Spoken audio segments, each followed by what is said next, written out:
नमस्कार, मैं हूँ डॉक्टर सीमा। आज मैं इस वीडियो में बताने जा रही हूँ आपको सोरियासिस के बारे में। सोरियासिस कैसे होता है और इसके क्या-क्या रीज़न हो सकते हैं बढ़ने के और इसका ट्रीटमेंट क्या होना चाहिए, वो सारा मैं आपको इस वीडियो में आज बताने जा रही हूँ। इससे पहले आपको ये समझना ज़रूरी है सोरियासिस कंडीशन आती कैसे है, होती कैसे है। तो बेसिकली ये एक ऑटोइम्यून डिजीज़ है, एक स्किन कंडीशन है। इसका जो रिलेशन होता है वो इम्यून सेल्स से रिलेटेड होता है। बेसिकली जब आपके इम्यून सेल्स हेल्दी और अनहेल्दी सेल्स में पहचान नहीं कर पाते हैं तो ये कंडीशन आपको आनी स्टार्ट हो जाती है।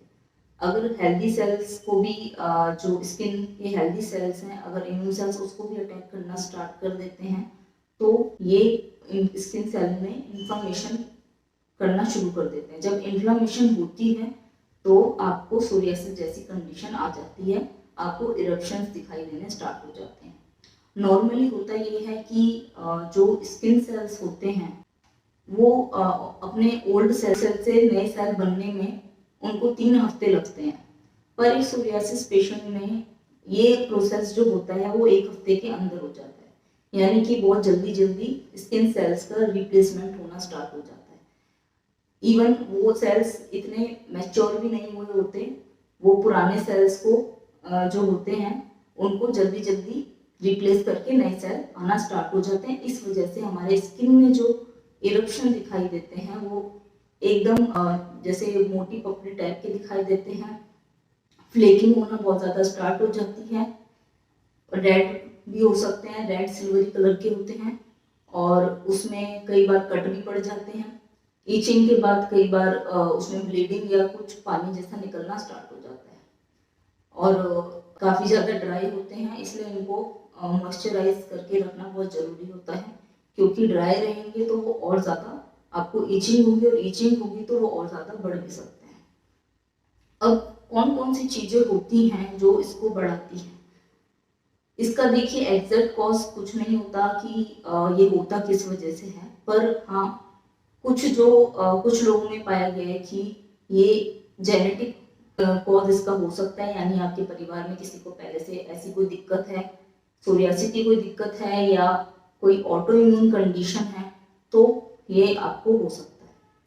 बाकी इसकी काफ़ी सारी चीज़ें हैं जो इसको बढ़ाती हैं, काफ़ी सारे कारण हो सकते हैं।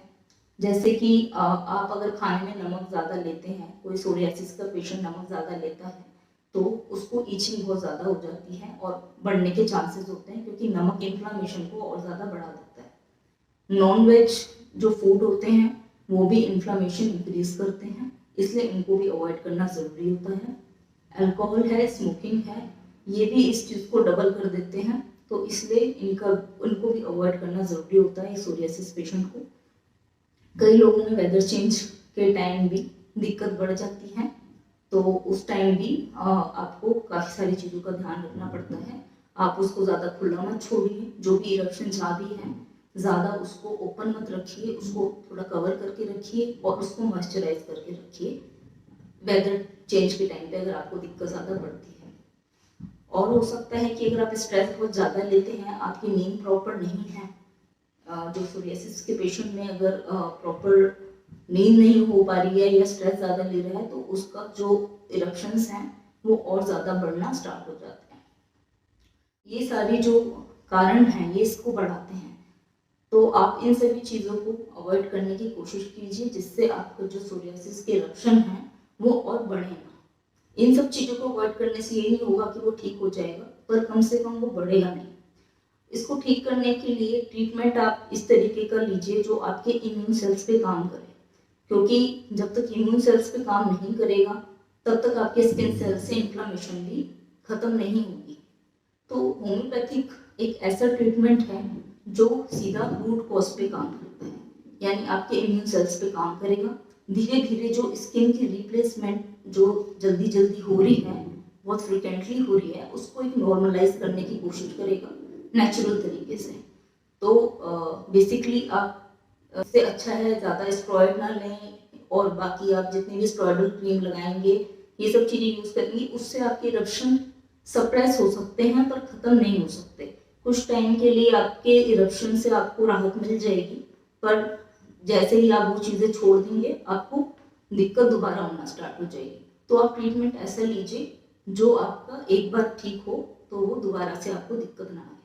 आपको इससे रिलेटेड कोई भी दिक्कत है या आपको सलाह चाहिए, ट्रीटमेंट चाहिए, तो आप नीचे दिए गए नंबर पे हमारे कांटेक्ट कर सकते हैं।